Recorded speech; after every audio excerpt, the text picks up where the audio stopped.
Jangka pendek untuk saat ini adalah kita pembentukan DPC, DPD di semua provinsi, di 3 provinsi dari 34 provinsi dari Sabang sampai Merauke.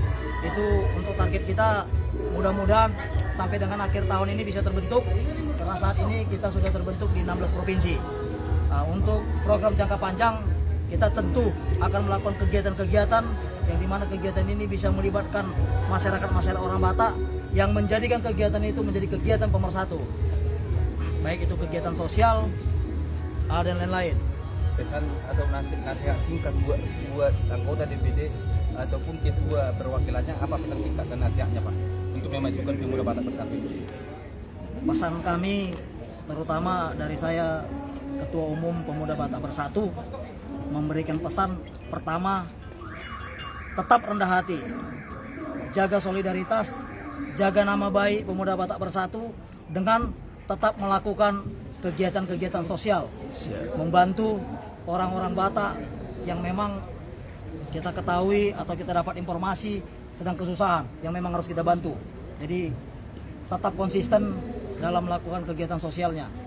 Terima kasih Pak Lambok Siombing sebagai Ketua Umum Pemuda Batak Bersatu yang ada di pusat. Terima kasih Pak Siombing.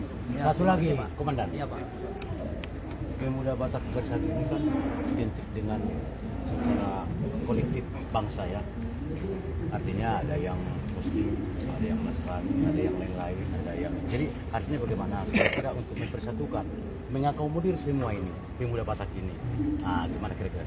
Pertama, kita sudah deklarasikan diri bahwasannya Pemuda Batak Bersatu bukanlah organisasi keagamaan, tapi ini adalah organisasi suku Batak. Artinya kita tahu bahwasanya bangsa Batak bukan terdiri dari satu agama, tetapi terdiri dari beberapa agama. Ada Katolik, ada Protestan, ada Muslim, bahkan ada Parmalim. Beraneka ragam. Jadi Pemuda Batak Bersatu tidak pernah berbicara agama, tapi Pemuda Batak Bersatu berbicara Mudar Batak.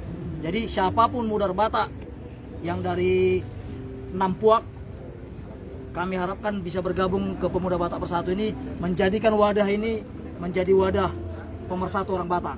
Mengakomodir. Ya. Jadi simpul pemersatu bangsa. Ya, siap. Oke, terima kasih. Terima kasih Pak. Ya, PBB.